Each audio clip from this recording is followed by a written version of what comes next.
All right, you are live. Good evening, everyone. I hope to meet everyone in good spirits this evening. It is the hour of 7 o'clock now, having arrived on this 18th of November, 2021, and I will now call to order the Common Council of the City of Racine. So the first item, I beg your pardon? 16th of November, Mr. Mayor. Oh, I apologize. 16th of November. Thank you very much. I'm needing those reading glasses more than I would like to admit. The 16th of November, 2021. We'll call this meeting to order. The first item of business before us is the Pledge of Allegiance. So if people could rise as they're able and face the east and join me in the Pledge of Allegiance, please. I pledge allegiance to the flag of the United States of America and to the republic for which it stands, one nation, under God, indivisible, with liberty and justice for all.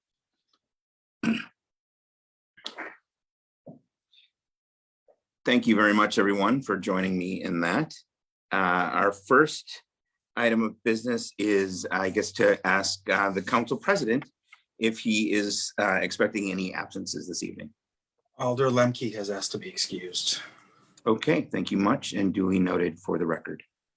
Then we will move on to the approval of the council minutes for the 2nd of November, 2021. Alder Tate, at this time, I entertain a motion to approve said minutes. Move to approve. Is there a second? Seconded by Alder Coe. Any discussion on the minutes for the 2nd of November, 2021? Seeing no discussion, everyone could briefly unmute themselves. All those in favor of the minutes of November 2nd, 2021, please say aye. Aye. Opposed? That motion carries. We'll now begin with a proclamation for this council meeting, and that is in recognition of Small Business Saturday here in Racine. Proclamation reads as follows: whereas the city of Racine celebrates its small businesses and the contributions they make to our local economy and community. Whereas according to the United States Small Business Administration, there are nearly 32 million small businesses, and they represent 99.7% of all firms with paid employees in our country. Whereas Small Business Saturday was launched in 2010 to encourage shoppers to support local businesses as they are the heartbeat of the local economy. Whereas our city is home to hundreds of restaurants, pubs, coffee houses, retail shops, and galleries that provide endless opportunities for people to enjoy their time in our fair city. Whereas local businesses create jobs and boost our local economy, and Small Business Saturday contributes significantly to their holiday sales. Whereas small businesses depend on local shoppers to help them continue to grow, especially in this holiday season as they rebound from the pandemic. Now, therefore, I, Corey Mason, Mayor of the City of Racine, do hereby proclaim Saturday, November 27th, later on this month, as Small Business Saturday in Racine, and I urge all members of our community to support City of Racine merchants this holiday season and throughout the year. Signed therein. Thank you, everyone, for that. Amber, at this time, we will turn to you and the clerk's office to facilitate the public comments. 1 second, please.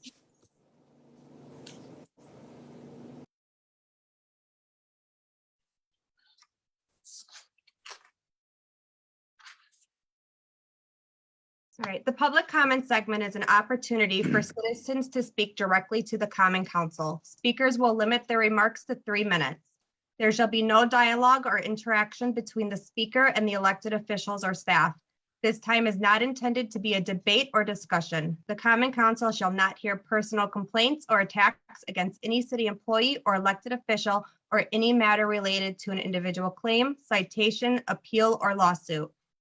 Profane, disruptive, threatening, or conduct that otherwise impedes the safe, orderly, and effective conduct of the Common Council meeting is equally unacceptable during the public comment period, as it is during all other portions of city meetings. When a group of people representing one viewpoint wishes to address the council, one person shall be appointed the designated speaker for the group. Candidates for public office may not use this opportunity to campaign for office. Speakers during the public comment period shall follow all rules of the Common Council and rulings of the chair, including a decision to terminate the remarks if the speaker does not adhere to these rules. Public comment shall be limited to ideas or concerns regarding the city of Racine. There will be 3 speakers this evening. First up is Mercedes Vincent-Latta, 609 7th Street, talking about Racine.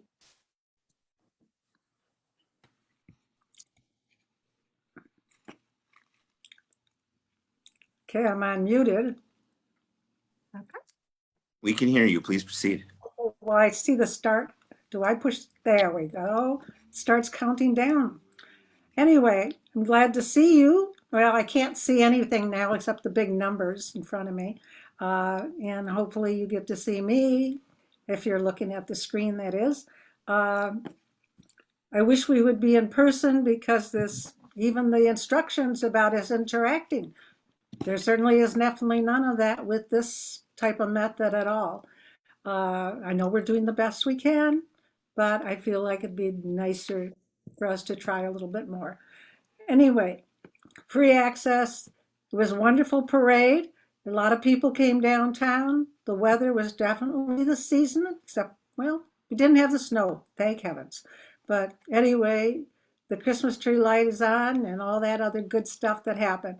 But people certainly came down and showed their holiday spirit.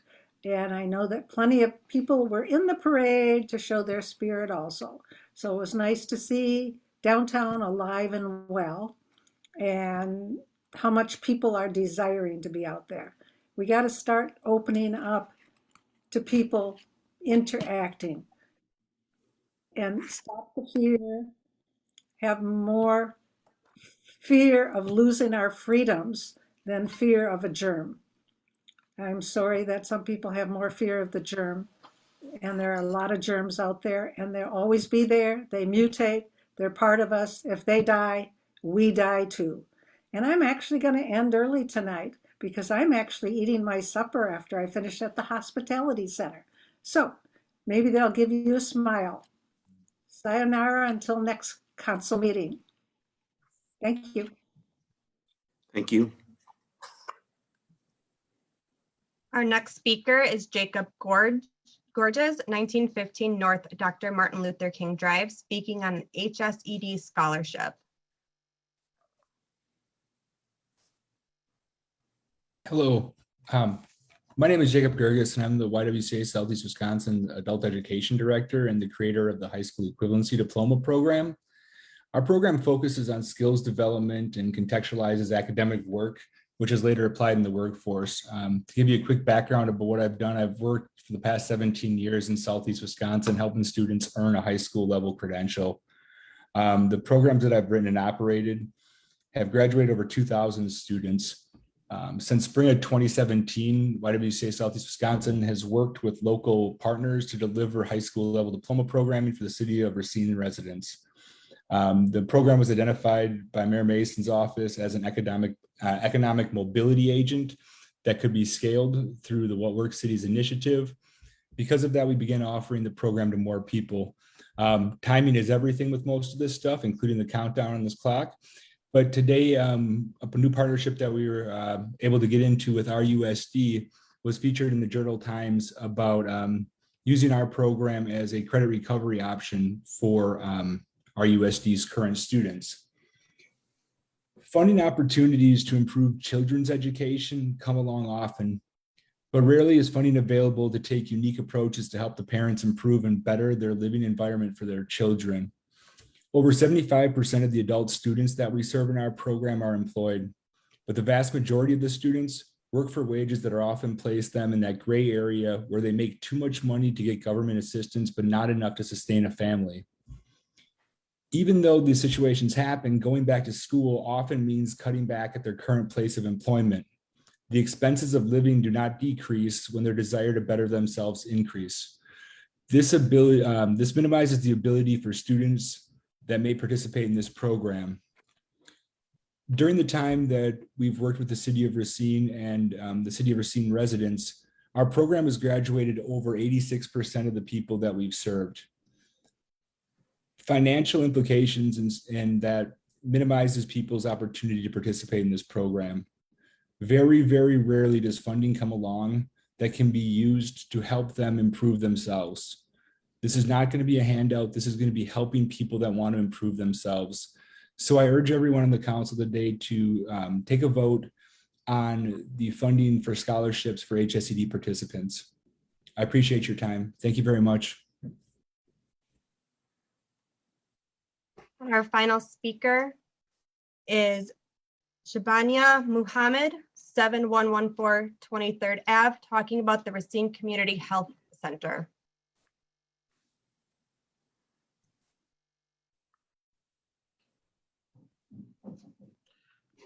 Hello, everyone.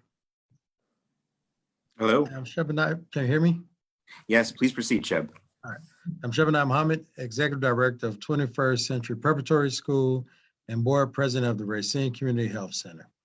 I'd first like to thank Mayor Mason, Common Council, and the City of Racine for their current financial support of the Racine Community Health Center as we begin implementing Phase 1 with the opening of services of the RCHC located in the Julian Thomas Elementary School.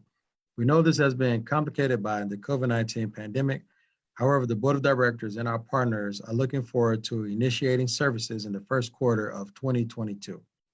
On behalf of the board and in support of the Healthcare Infrastructure Capital Grant Program, we thank you for this opportunity to ensure low-cost medical, dental, and behavioral health services to those residents of the City of Racine, especially those who live in the Lincoln King area through the Racine Community Health Center, although services will also be available to all county residents. It was understood the current location within the elementary school is temporary until a permanent home for the center can be established. We would like to thank Racine Unified School District for the current location and their extensive financial and operational support. The City of Racine support for the Phase 2 expansion and further integration with the Julian Thomas Elementary School and its community will not only provide a permanent home for the RCHC and also the new Martin Luther King Community Center. This endeavor will provide additional square footage for expansion of services and solidify RCHC's presence in the City of Racine. The establishment of these services is not possible without all RCHC partners, which include the City of Racine, County of Racine, Gateway Technical College, Molina Healthcare, Advocate Aurora, and Ascension All Saints for their financial, administrative, and clinical assistance.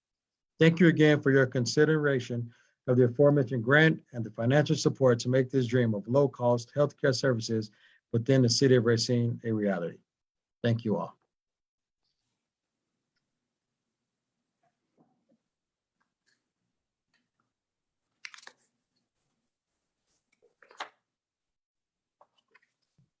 Mayor, I've just been informed 2 other people were to speak.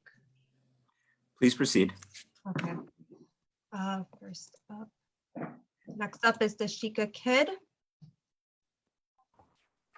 Dashika, can you please state your address for me, please? 1133 Hamilton Street, Racine, Wisconsin, 53404. Thank you. Good evening, Mayor Mason and council members. My name is Dashika Kidd, and I'm the program manager for housing resources in the Racine Financial Empowerment Center. The Racine FEC provides professional one-on-one financial counseling as a free public service to City of Racine residents 18 years or older.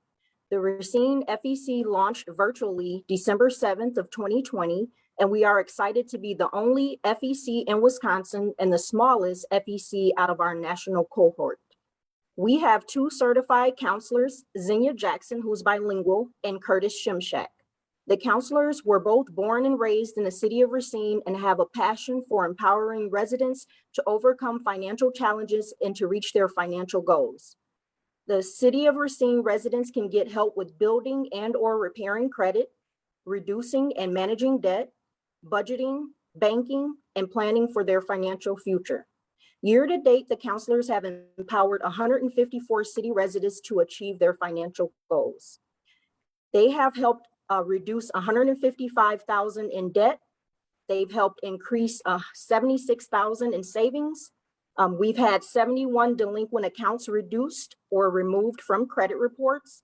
And we've had 21 clients to reduce their non-mortgage debt by at least 10% or more, as well as 22 clients who have increased their credit score by 35 points or more.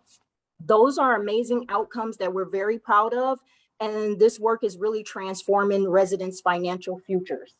Right now, I'm going to read a testimonial from a client that is working with the Financial Empowerment Center. Working with the Racine FEC, my credit score has gone up almost 70 points. That was something I never thought I could accomplish. As a person who lives with a mental illness, finances can be overwhelming and a real challenge to tackle. Working with the Racine FEC has made the process easy to understand, and the guidance is invaluable. I am here today to thank you for your support thus far and also ask for your continued support to help fund the Financial Empowerment Center and help us remain sustainable by investing the $600,000 in ARPA funds over the next 4 years. Thank you for your time and consideration. Next up is John Anderson. Oops, let me stop that one. John, can you please state your address for me, please? Yes, John Anderson, 4140 North Sherman Boulevard, Milwaukee, Wisconsin. My work address is 101 South Main Street, Racine, Wisconsin, at the Gateway campus. Thank you. Well, good evening, Alders, Mayor Mason, and community members. I'm speaking to you this evening in support of Mayor Mason's plan for the American Recovery Act funds in the amount of $510,000 to utilize this funding to provide scholarships to support 250 city resident adults to go through pre-apprenticeship training. It's called Catalyzing Residents' Careers in the Trades. Racine is very fortunate to have both WRTP Big Step and First Choice Pre-Apprenticeship active there locally, providing pre-apprenticeship training and pathways to the trades for the residents.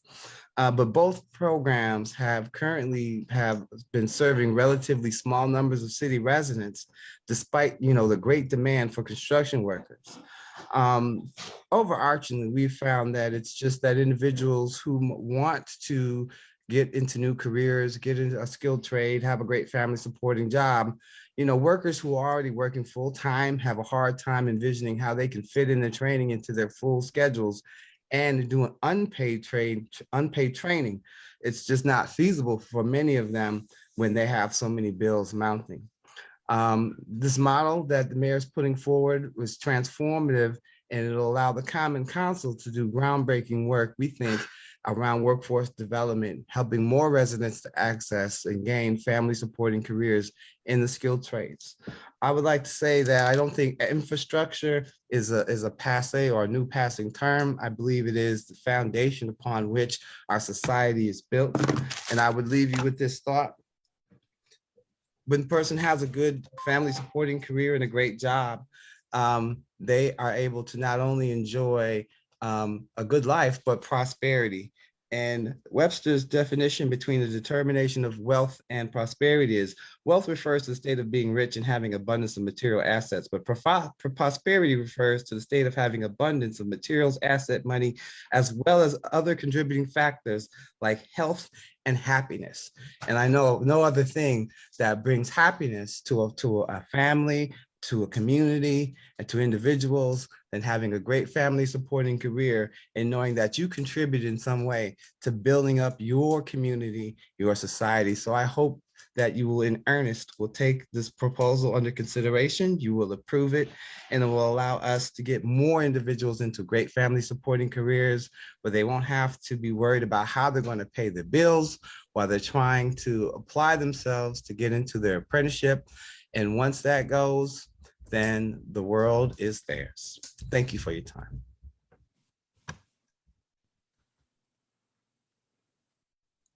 Our final speaker is Tony White.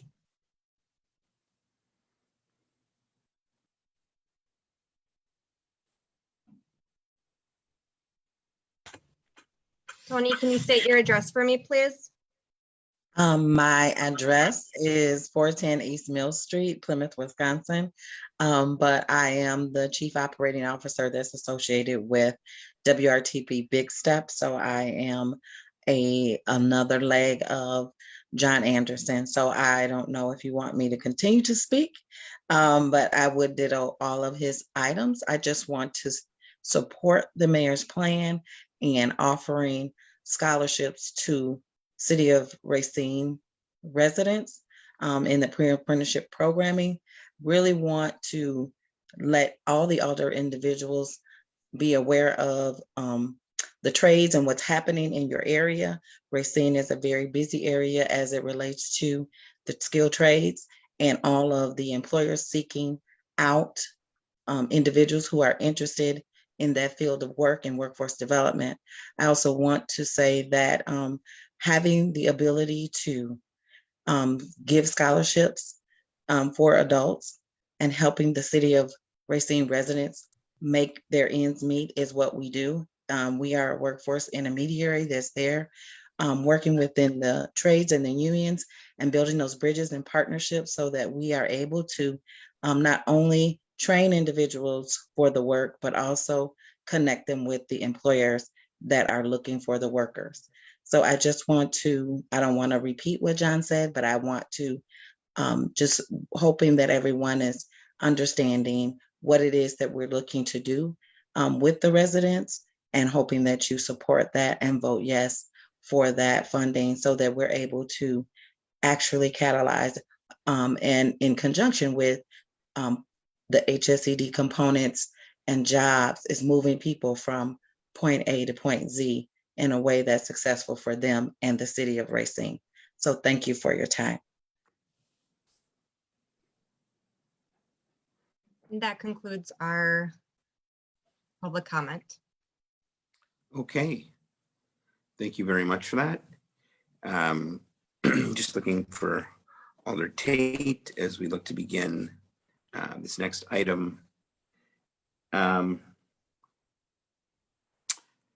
Okay, so the first item before us is the Office of the Mayor Report and Alder Tate as it relates to redistricting.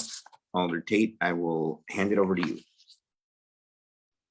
Thank you, Mr. Mayor. We're going to take up item 0935-21 first, because the resolution that's attached to item 0929-21 does not reflect the boundaries that were adopted at our last common council meeting.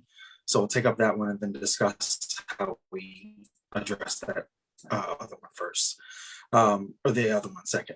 So the communication sponsored by Mayor Mason on behalf of Alder Tate and the Ad Hoc Redistricting Committee to finalize aldermanic districts assignments, ward assignments as follows: District 1, wards 1, 2, and 3, District 2, wards 4 and 5, District 3, wards 6, 7, and 8, District 4, wards 9 and 10, District 5, wards 11 and 12, District 6, wards 13, 14, and 15, District 7, wards 16 and 17, District 8, wards 19, 20, and 21, District 9, wards 22 and 23 and 24, District 10, wards 25 and 26, District 11, wards 27, 28, and 29, District 12, wards 30, 31, and 32, District 13, wards 33 and 34, District 14, wards 35 and 36, and District 15, wards 37 and 38.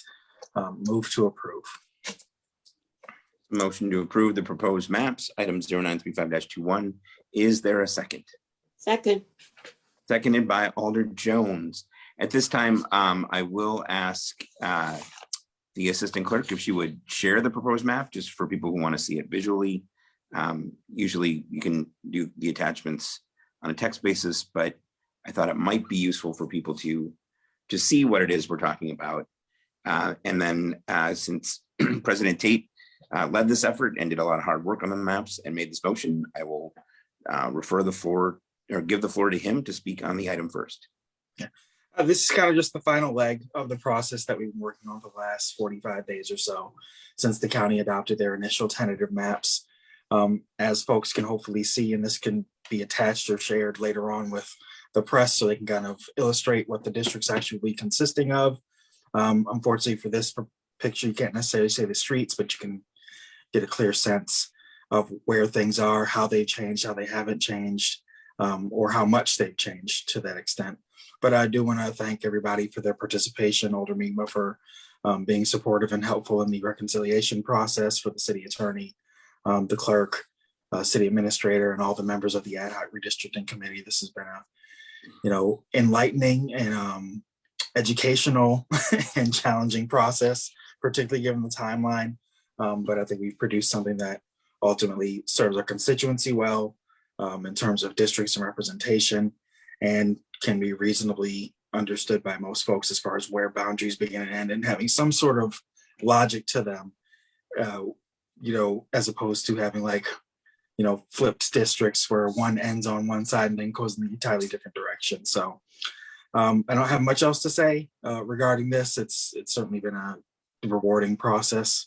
But yeah, this is the final leg of the process as far as finalizing it. And then subsequently, as I've said many times, we want to kind of debrief and do a postmortem discussion about what worked, what made sense, what didn't make sense, and potentially put some things on the books as far as ordinance about what this process looks like going forward at the next decennial redistricting or reapportionment period. So that's all I have to say. Thank you. Great. And so the nice thing is we do have the map up so people can see visually what the new aldermanic districts would look like and where those ward lines are. The downside to that is it's much harder for me to see all the alders without scrolling through the bottom of my screen. So I guess I would say if anyone else would like to speak to the maps or to the items, if you could unmute yourself now and speak to it, now would be the time to do that. Hey, Mr. Mason, I just had some questions, or Mayor Mason. Go right ahead, CJ. Or, I'm sorry, Yeah. Alder Rouse, go right ahead. It's hard. For these districts, when do they take effect? And then I guess when they do take effect, I imagine it's before our next elections. What do we do with the overlap? Because, like, let's say if there's 2022, if it does take effect by then, what happens for those who are elected in 2023? I'm not quite sure when they take over, and when they do take over, what happens to the old district, and can somebody run me through that? If I may. Alder Tate, please. Yeah, these maps will take effect January 1 of 2022, essentially. Although, obviously, for those who are campaigning to be elected within the spring of 2022, they'll start operating based on these maps starting December 1st when they're circulating petitions for collecting signatures. But essentially, January 1st is when the new districts are in effect. So, if you're so inclined on New Year's Day to go out and meet the new constituencies that you may have as of that day, that would be the day where it kind of goes into effect for all of us. So our lines will change, and those of us who are not up for re-election will have to work with the districts that are going to be here, and then if people so choose, run for re-election in those new districts. But the challenge is more for the even districts ones who are having to deal with that immediately. But yes, so January 1 is when these go into effect. Okay, thank you. Alder Rouse, did you have other questions or comments? No, I think that was it. Okay, great. Thank you very much. Any other questions or comments from members of the council? Seeing no further discussion on the item, I will ask the assistant clerk to first stop sharing screen. Thank you very much for that. And then the clerk will call the roll on item. Again, this is item 0935-21. This is the finalization of the aldermanic district boards as listed and illustrated on the map previously. When the clerk calls your name, please vote as you wish. Alder Coe, Aye. Alder Jones, Aye. Alder Tate II, Alder Caprillion, Aye. Alder Peterson, Aye. Alder Horton, Aye. Alder West, Aye. Alder McCarthy, Aye. Alder Pete, Aye. Alder Rouse, Aye. Alder Perez, Aye. Alder Taft, Aye. Alder Mi'kmaq. Aye. 13 ayes. That motion passes unanimously. Alder Tate, given your previous comment, would you like to move to defer item 0929-21? Yes, I'll move to defer item 0929-21. That's a communication sponsored by Mayor Mason on behalf of the Ad Hoc Redistricting Committee presenting ordinance 21-21, the decennial aldermanic district boundary modifications. Unfortunately, the changes that we made several weeks ago to amend a new ward plan weren't reflected in the very particular language that exists within this particular ordinance. So we need to make sure that that's reflected. And I don't want to try and amend that on the fly because it is so particular. I mean, we probably could, but we'd be here for several hours attempting to be like, well, from this center line northernly to this particular street, easternly to this. So rather than doing that, we'll need to defer this until the next meeting. Unfortunately, that does mean that officially, that the new ward boundaries won't be in effect. But in effect, for those who are going to be circulating signatures, they know they'll know what the boundaries are as far as what the proposed wards are. We just won't have the ordinance in effect to reflect that as well until our next meeting, December 7th. Also, fortunately, the timeline that we actually have to complete this is December 19th. So we're fine statutorily, but and would have preferred to have this done before December 1st even landed. But because we need to correct that, that's what needs to happen. Understood. Is there a second for President Tate's motion to defer?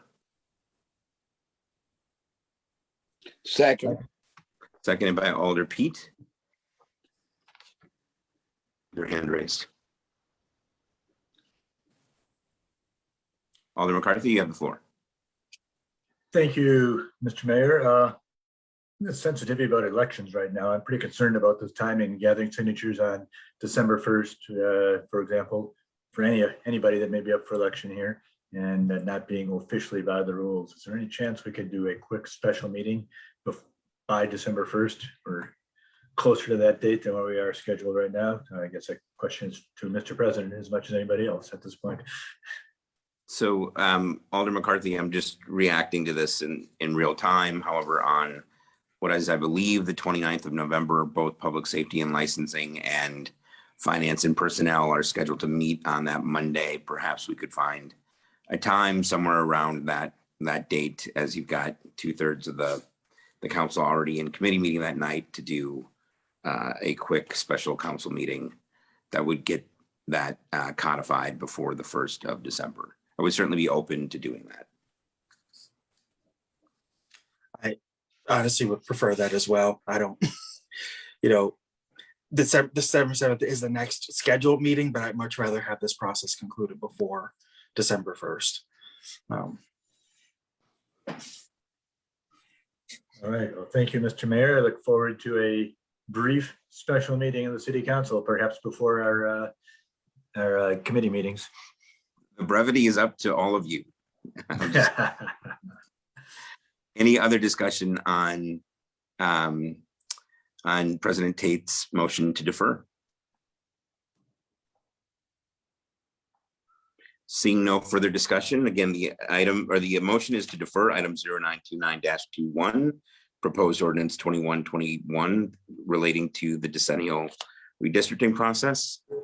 All those, when the clerk calls your name regarding deferral of this item, please vote as you wish. Alder Coe, Aye. Alder Jones, Aye. Alder Tate II, Aye. Alder Caprillion. Aye. Alder Peterson, Aye. Alder Horton, Aye. Alder West, Aye. Alder McCarthy, Aye. Alder Pete, Aye. Alder Rouse, Aye. Alder Perez, Aye. Alder Taft, Aye. Alder Mi'kmaq. Aye. 13 ayes. The motion carried, so we will defer this item.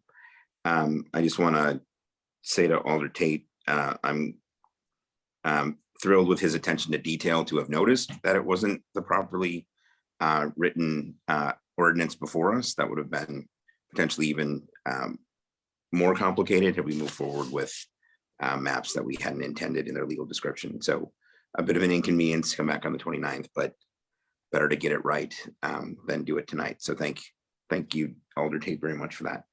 The next item before us, or items before us, are in regards to closed session.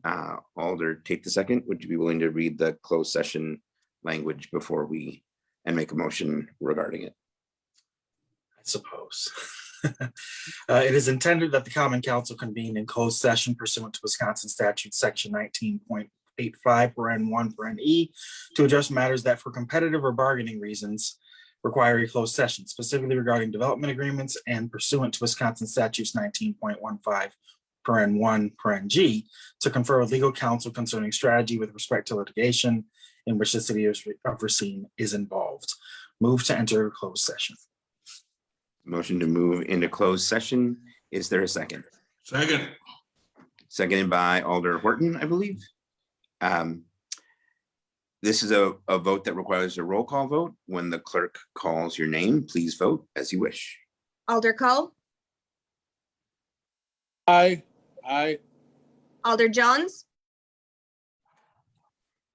Aye. Alder Tate II, Aye. Alder Caprillion, Aye.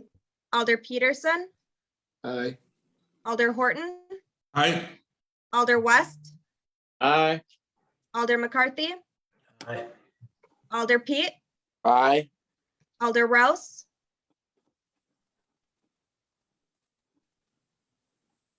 Come on. Aye. thank you, Alder Perez, Aye. Alder Taft, Aye. Alder Meekma, Aye. 13 ayes. Okay, we are in closed session then. If I could ask the clerk and MIS to pause the broadcast until we